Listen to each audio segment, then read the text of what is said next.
Alan's campsite was small but well organized.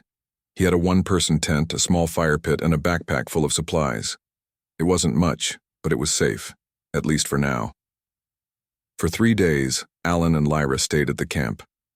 Lyra's wound healed quickly after she applied a strange gel from a small metal container she had kept in her suit. By the second day, there was no sign she had ever been hurt. "Your medicine is amazing," Alan said, watching as the last traces of blue faded from her skin. Lyra smiled slightly. "Standard healing gel. All travelers carry it." Her English improved rapidly as her throat device learned from Alan's speech. By the third day, they could talk almost normally, though some words still confused her. While Alan gathered food and kept watch, Lyra worked on something she called a signal amplifier. She had gone back to her crashed ship once when Alan was hunting, and returned with small pieces of technology. Now she worked constantly to build something from these parts. "What exactly are you making?" Alan asked on the third evening, as he cooked fish over the fire.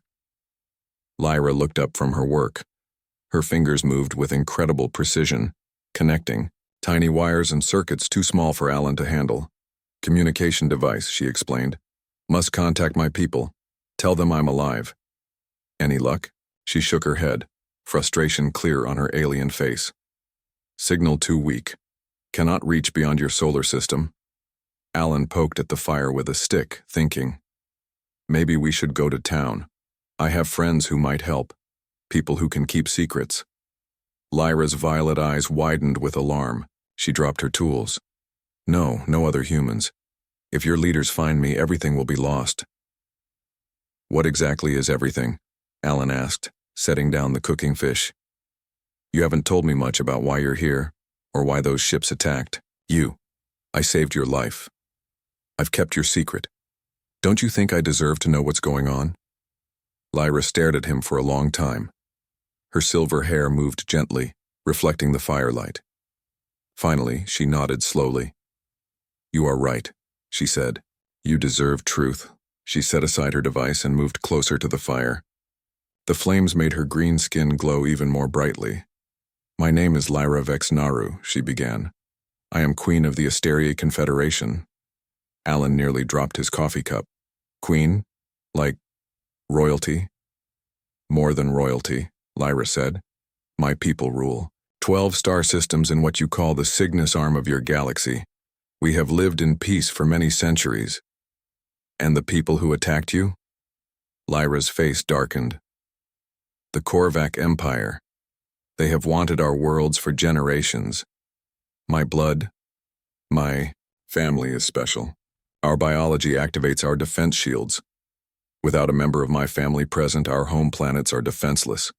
Alan began to understand. "So they want to kill you to make your worlds easy to attack." "Yes. 3 days ago, I was traveling to my coronation ceremony. I had just become queen after my mother died. The Korvac attacked without warning. My guards fought bravely, but they were outnumbered. They helped me escape in a small pod while they stayed behind to fight." Her voice caught slightly. "They all died so I could live." "And your escape pod just happened to crash on Earth?" Alan asked. "Not by chance," Lyra said. "I programmed the coordinates myself. Our old records speak of Earth. Your people and mine shared distant ancestors from long ago. I thought I might be able to hide among humans." Alan looked at her glowing skin and violet eyes with doubt. "With some changes to my appearance," she added, almost smiling. "But mainly, I chose Earth because the Korvac would never look here. They think humans are primitive and not worth their attention." "Thanks a lot," Alan muttered. "It was lucky I chose Earth," Lyra continued. "Without your help, I would have died in that crash." "So what happens now?" "Now I must send a signal to my fleet. They will come for me, and I will return to protect." "My people?" Her expression grew worried. "But the Korvac likely detected my crash. They will come looking for me." As if her words had summoned them, a low rumble shook the trees around the camp. Both Alan and Lyra looked up to see a dark shape blocking the stars, a ship much larger than Lyra's crashed pod, slowly moving over the forest. "They found me," Lyra whispered, her voice tight with fear. Alan was already moving, grabbing essential supplies and kicking dirt over the fire. "Then we leave," he said firmly. "Now." They packed quickly, taking only what they needed. Alan had learned long ago how to travel light and move fast. Within minutes, they were pushing through the dark forest away from the campsite. Above them, bright lights from the alien ship swept through the trees. Occasionally, they heard strange mechanical sounds in the distance. The Korvac were landing and beginning their search. "How will they track you?" Alan asked as they crouched behind a fallen tree, catching their breath. "Body heat, energy signature from my communicator. Footprints," Lyra listed. "They have advanced tracking technology." "Then we need to be smarter," Alan said, thinking quickly. "The river is half a mile west. Water will hide our trail and mask your body heat." They moved carefully through the forest, staying low and using the trees as cover. Each time the searching lights came near, they froze and held their breath. Alan was grateful for his military training now. It had prepared him for exactly this kind of evasion. When they reached the river, Alan hesitated. The water looked black and cold in the darkness. "It'll be freezing," he warned Lyra. "Can your body handle it?" "My species adapts quickly to temperature changes," she assured him. "But the river is dangerous for another reason. The Korvac can detect my movement in open water." Alan thought for a moment, then removed his jacket and wrapped it around Lyra's shoulders. "This might help mask your body signature a little," he said, "and we'll stay near the edge under the branches that hang over the water." They waded into the river. Alan gasped as the cold water rose to his waist, but Lyra seemed unbothered. They moved slowly downstream, keeping close to the bank where overhanging trees provided some cover from above. After 20 minutes in the water, Alan started to shiver. His legs were going numb from the cold. "We need to get out soon," he said through chattering teeth. Lyra nodded and pointed to a small cluster of rocks ahead. "There. We can leave the water and move back into the forest." As they climbed out of the river onto the rocks, a strange high-pitched whine cut through the night air. Lyra froze, her violet eyes wide with terror. "What is it?" Alan whispered. "Seeker drone," she breathed. "They've deployed automated hunters." A small object zipped through the trees about 50 yards away. It was roughly the size of a football, metallic and smooth, with a red light pulsing at its center. It moved erratically, stopping occasionally to hover in place before zooming off in a new direction. "It hasn't detected us yet," Lyra whispered. "The water confused it. But it will. Keep searching." Alan surveyed their surroundings. They were exposed here by the river. They needed cover. "There's a cave system in these mountains," he said quietly. "I hiked there last year. If we can reach it, the rock might block their scanners." "How far?" Lyra asked. "About 5 miles north. Rough terrain." Lyra stood straighter, determination in her face. "Then we go north." As they prepared to move, Alan realized something important had changed. 3 days ago, he had been helping an injured alien. Now, he was risking his life to protect a queen whose survival meant the difference between peace and war for 12 star systems. "Why are you helping me?" Lyra asked suddenly, as if reading his thoughts. "You could leave. This is not your fight." Alan considered the question. Why was he helping her? He barely knew her. Her problems weren't his. Yet something inside him knew he couldn't abandon her. "Where I come from, we don't leave people behind," he said simply. "Especially not friends." Lyra's expression softened. She reached out and touched his arm gently. "My people will honor you when this is over, Alan Miller. Let's focus on staying alive first," he replied with a small smile. "We've got a long night ahead of us." Above them, more lights appeared in the sky as additional Korvac ships entered Earth's atmosphere. The hunt was intensifying, and Alan and Lyra were running out of places to hide. For 5 days, Alan and Lyra moved through the mountains, staying one step ahead of the Korvac hunters. The alien ships were now visible every night, their dark shapes moving across the stars like hungry predators. They had reached the cave system, Alan remembered, and it had become their temporary home. The natural rock walls seemed to block some of the Korvac scanning technology, giving them brief moments of safety. You look tired, Lyra said on the fifth morning, watching Alan return from checking their surroundings. Dark circles had formed under his eyes, and his movements were slower than before. I'm fine, Alan insisted, though his body ached from constant movement and little sleep. How's the communication device coming?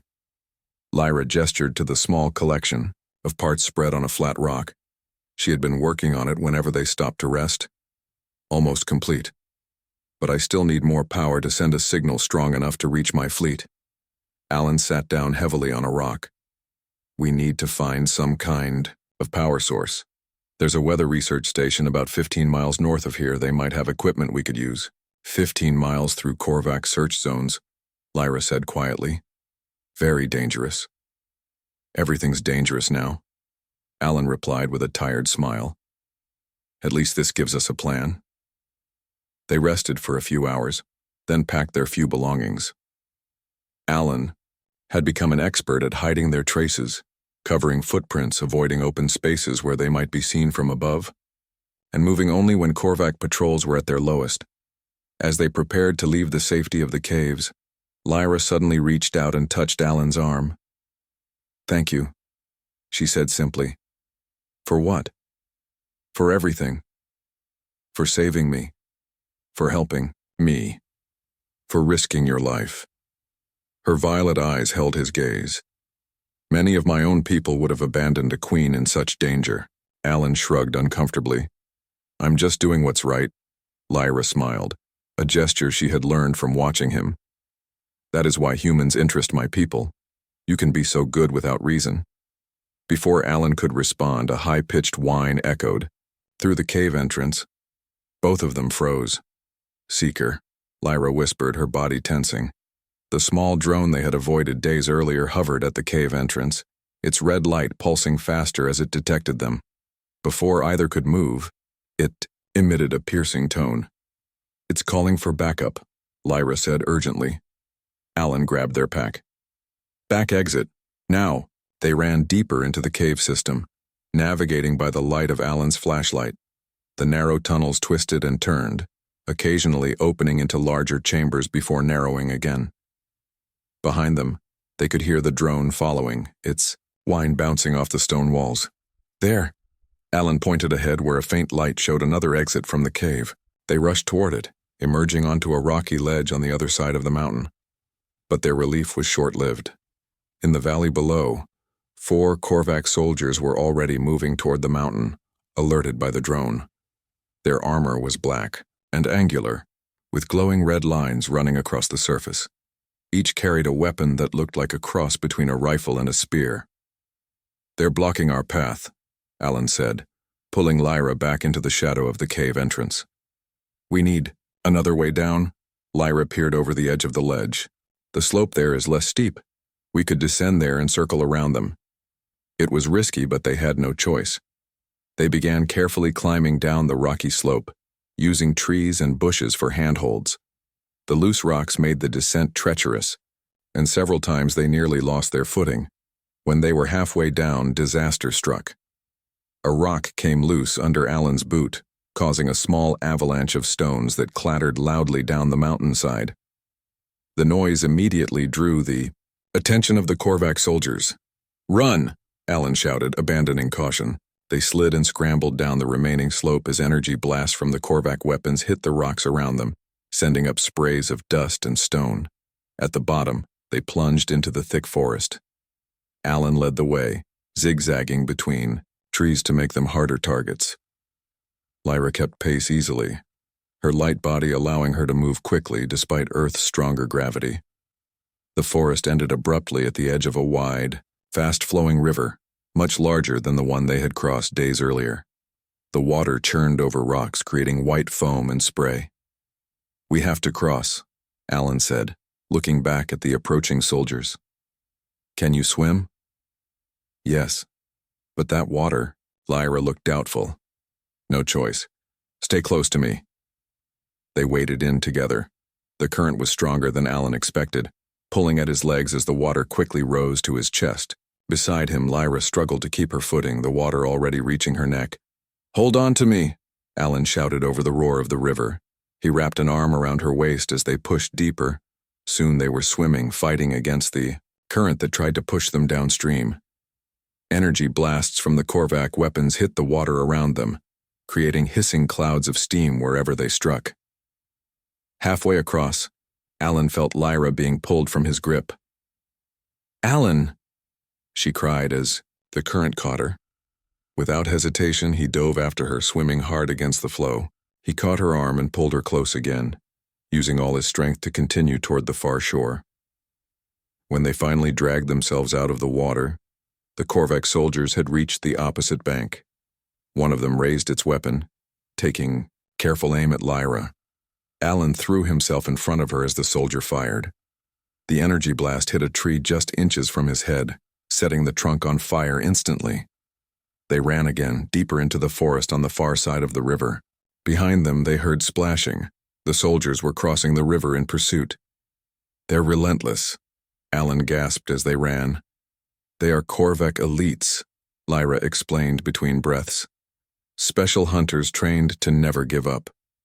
For hours, they played a deadly game of hide-and-seek with the Korvac elites. Alan used every trick he knew, doubling back on their trail, crossing streams to mask their scent, setting false trails. It slowed the hunters, but didn't stop them. By late afternoon, they had reached the edge of the forest. Before them stretched open hills leading to the weather research station they sought. Its white buildings and satellite dishes were visible on a distant ridge. "We'll be exposed if we cross that open ground," Alan said, studying the terrain. "And night will come soon," Lyra added, looking at the sinking sun. "The Korvac have better night vision than humans." Alan considered their options. "If we wait until full dark, we might be able to slip past them. The station has lights. They'll create shadows we can use for cover." As they rested and planned, Lyra worked on her communication device. "Almost ready," she said. "With power from the station, I could signal my fleet immediately." "Then that's our goal," Alan said firmly. "Get to the station, power your device, call your people." As the sun set, they saw more Korvac ships arriving. At least 3 large vessels now hung in the sky, their shapes black against the stars.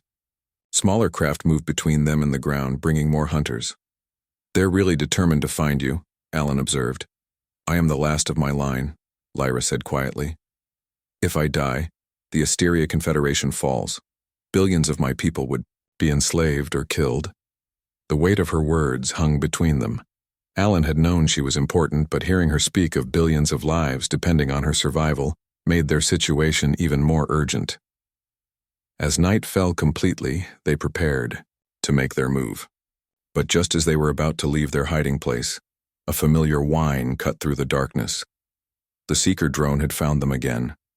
It hovered at the edge of the trees, its red light pulsing rapidly.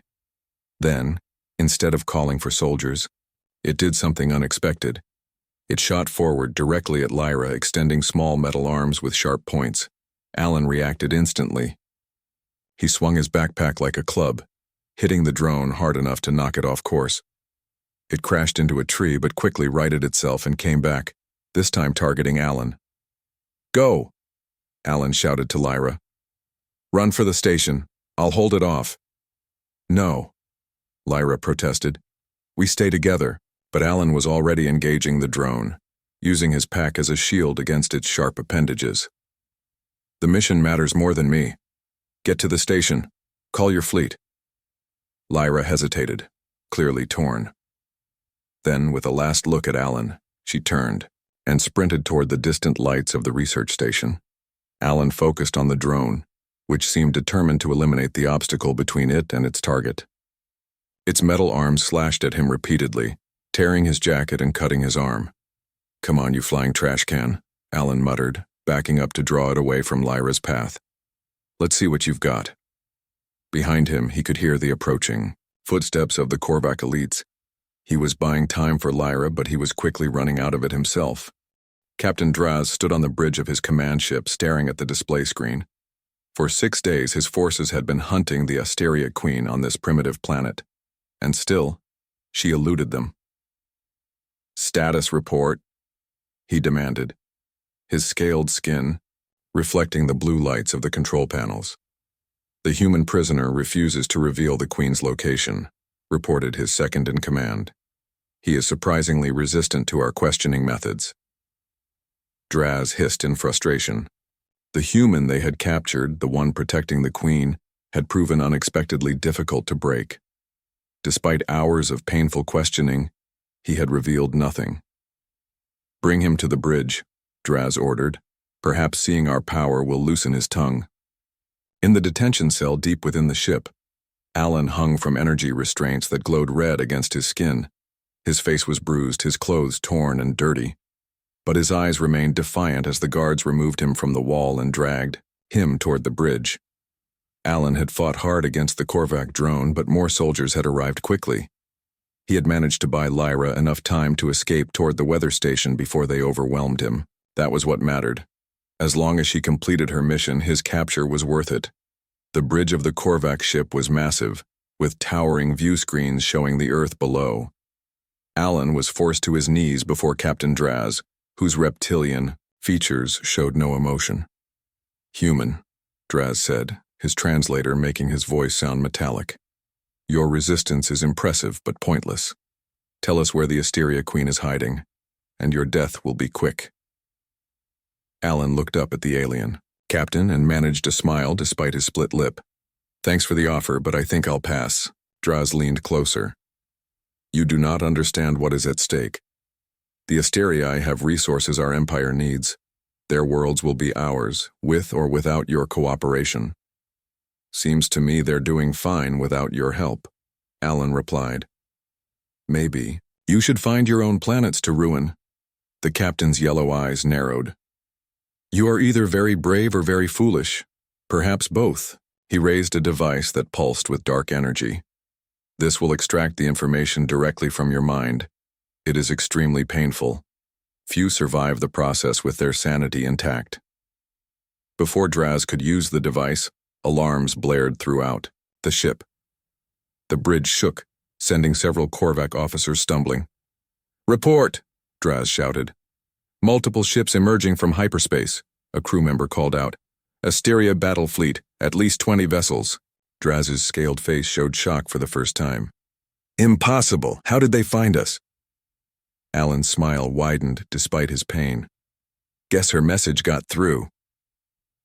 The ship rocked violently as the first attacks from the Asteria fleet hit their shields. View screens showed sleek silver ships appearing around the Korvac vessels, their weapons already firing. Draz snarled in anger and rushed to the command console, barking orders to his crew. In the confusion, the guards holding Alan loosened their grip. It wasn't much, but it was enough. With a sudden burst of strength, Alan broke free, slamming his elbow into one guard's throat and kicking the legs out from under the other. He sprinted from the bridge, ignoring the pain from his injuries. He had no plan beyond escape, but as alarms continued to sound and the ship shook under enemy fire, he realized he might have a chance. Korvac soldiers ran through the corridors, too busy with battle stations to notice one human prisoner. Alan found what looked like an equipment room and grabbed a metal tool that could serve as a weapon. Then he continued his search for a way off the ship. After several wrong turns and near misses with patrols, Alan found himself in what appeared to be a docking bay. Several small craft were secured there, possibly escape pods or shuttles. As he examined them, trying to figure out how they worked, the bay door slid open. Alan raised his makeshift weapon, ready to fight, then froze in surprise. Lyra stood in the doorway, flanked by 4 tall figures who appeared to be her species. Unlike Lyra, they wore gleaming armor that seemed to flow, like liquid metal. All carried weapons that glowed with blue energy. "Alan!" Lyra rushed forward, her violet eyes wide with concern as she saw his injuries. "You're alive." "Barely," he admitted as she reached him. "Your message worked. Your people came." "Yes. The research station had enough power for my communication device." She touched his bruised face gently. "I feared you had been killed." "Nearly. Your friends arrived just in time." He nodded toward the armored figures watching them. "I assume these are the good guys?" "My royal guard," Lyra explained. "The Asteria fleet launched a rescue mission as soon as they received my signal. They tracked the Korvac ships to this location. The ship rocked again, more violently this time. "We must leave immediately," said one of the guards, stepping forward. "This vessel will not survive much longer." They hurried toward a sleek shuttle docked in the bay. As they boarded, Alan looked through a viewport and saw Earth below them, beautiful and blue. Korvac and Asteria ships battled around it, energy weapons flashing in the blackness of space. Once aboard the shuttle, a medic from Lyra's people treated Alan's wounds with technology that sealed cuts instantly and reduced bruising before his eyes. The pain faded quickly, replaced by a pleasant warmth. "Your medicine is even better than that healing gel," Alan commented as they felt the shuttle detach from the Korvac ship. "Royal Medical Kit," Lyra said with a small smile. "One of the benefits of traveling with a queen." Through the viewing window, they watched as the Korvac command ship erupted in multiple explosions, breaking apart in Earth's orbit. The remaining Korvac vessels began to retreat, jumping into hyperspace to escape the Asteria fleet.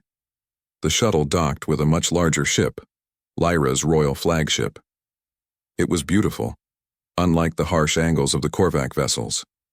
This ship flowed like water frozen in motion, shimmering with the same opalescent quality as Lyra's escape pod. Crew members bowed as Lyra walked through the corridors, Alan at her side. They reached what appeared to be a command center, where a group of high-ranking Asterii awaited them. "My queen," said an older female, bowing deeply. "The Korvac fleet has retreated. Your return brings new hope to our people." "The Korvac will return," Lyra said, her voice taking on a formal tone Alan hadn't heard before. "But now they will face a united Asteria confederation, with all our defense systems fully operational." She turned to Alan, who suddenly felt out of place among these elegant aliens with their advanced technology. "None of this would have been possible without Alan Miller," Lyra announced to the assembled officers. "He saved my life, protected me from our enemies, and helped me contact you, all at great risk to himself." The Asteria leaders looked at Alan with new interest and respect. "The Confederation honors your service," said the older female. "You will be rewarded for your bravery." Alan shook his head. "I just did what anyone would do." "No," Lyra said firmly. "Not anyone. What you did was extraordinary." Later, after meetings and ceremonies Alan barely understood, Lyra found him alone in a viewing chamber, watching Earth grow smaller as the Asterii fleet prepared to leave the solar system. "You seem sad," Lyra observed, joining him at the window. "Just thinking," Alan replied. "It's a lot to process. Aliens, space battles, being rescued by a royal fleet." "You miss your home?" Lyra said. It wasn't a question. Alan considered this. "The funny thing is, I went to those woods to be alone. I was running away from people, from connections. I didn't feel like I belonged anywhere. And now?" He turned to look at her. In the soft light of the viewing chamber, her green skin glowed gently and her silver hair moved like a living thing. "Now I don't know where I belong." Lyra was quiet for a moment. Then she said, "The Asteria Confederation has never had diplomatic relations with Earth. Perhaps it is time we established them." "You mean?" Alan began. "We would need someone who understands both worlds," Lyra continued. "Someone who could serve as a bridge between our peoples, a liaison." "I'm not exactly a diplomat," Alan pointed out. "I'm just a former sailor who likes hiking." "You are more than that, Alan Miller." Lyra stepped closer. "You see beyond differences. You helped me when I was a stranger from another world. That is the essence of diplomacy." Alan looked back at Earth, growing more distant by the minute. "I would need to return first, to say goodbye, to set things in order." "Of course," Lyra agreed. "My fleet will remain in your system until you are ready." As they stood together, watching the stars, Alan realized how much had changed. He had gone into the forest seeking solitude and instead found connection, not just with Lyra, but with an entire civilization among the stars. He had rescued an alien girl who turned out to be a queen. and perhaps in some way, she had rescued him too. "When do I start?" he asked. Lyra's smile lit up her face. "You already have." The end.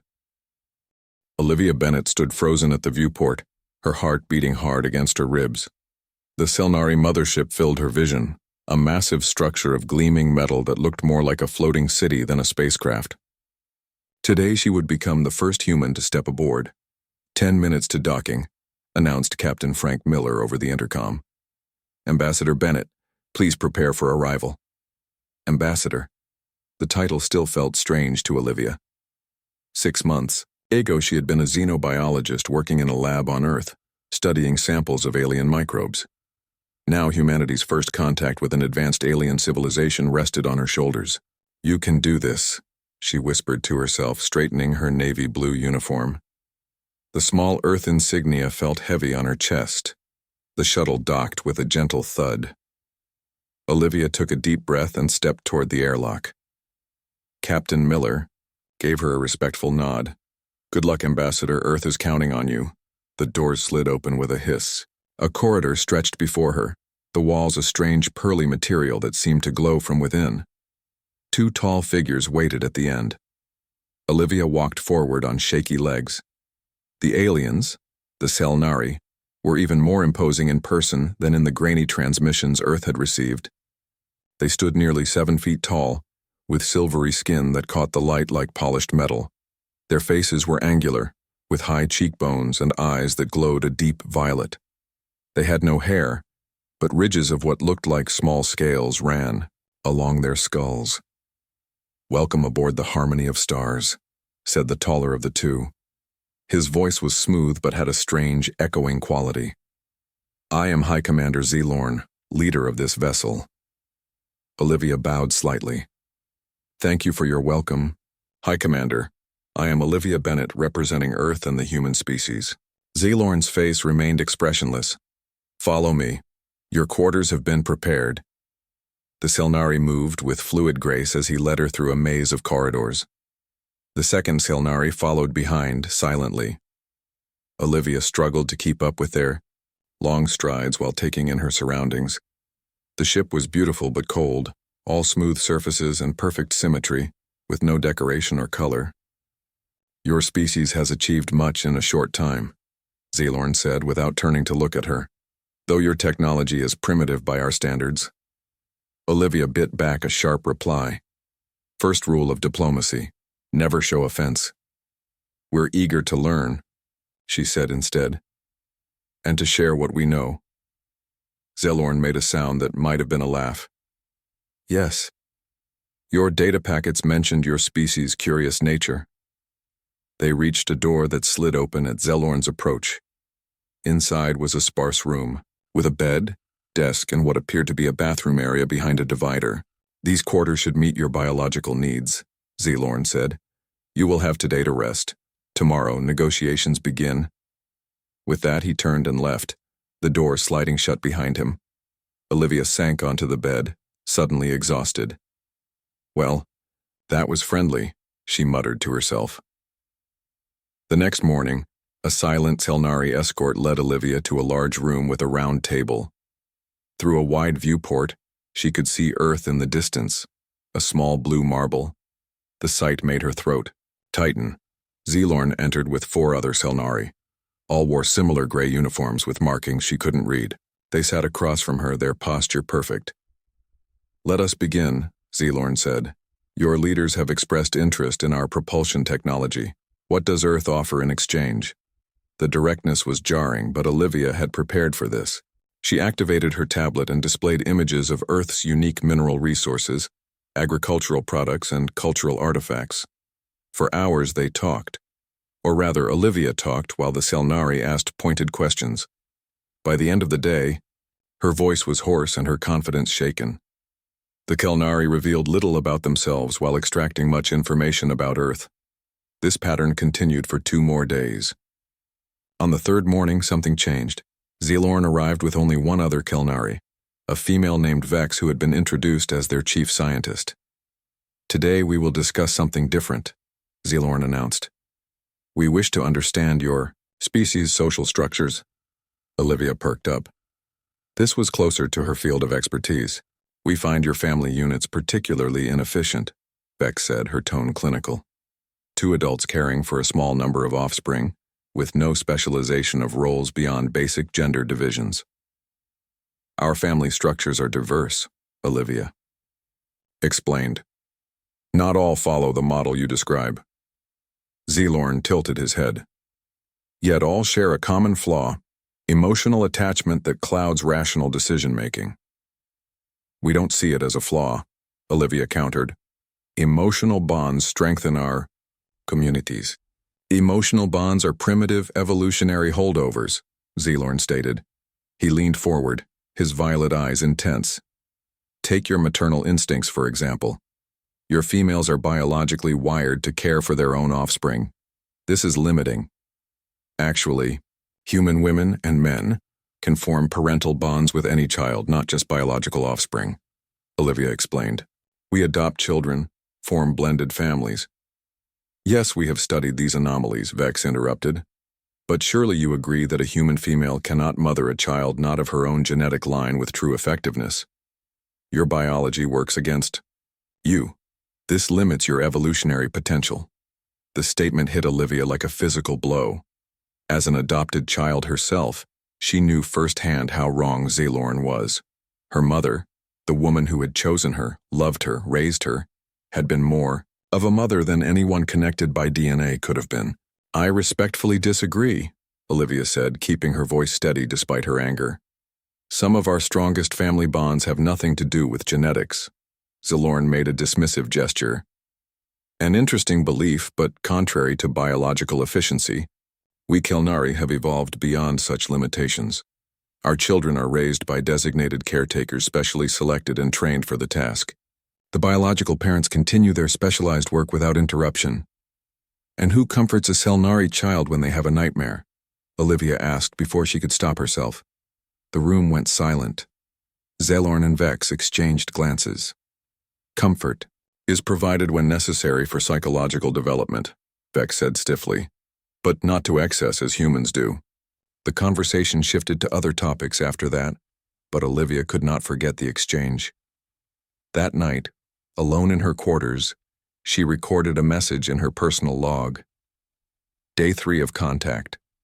The Selnari are technologically brilliant but emotionally stunted.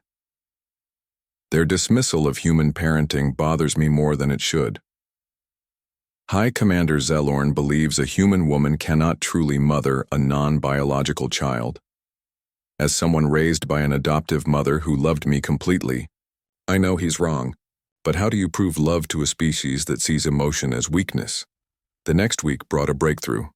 The Selnari agreed to share propulsion technology in exchange for access to Earth's mineral deposits and cultural archives. As part of the agreement, Olivia would remain aboard the Selnari ship for 6 Earth months as a cultural liaison. What neither she nor Zelorn could know was that this arrangement would soon test his fundamental beliefs about humanity in ways neither could imagine.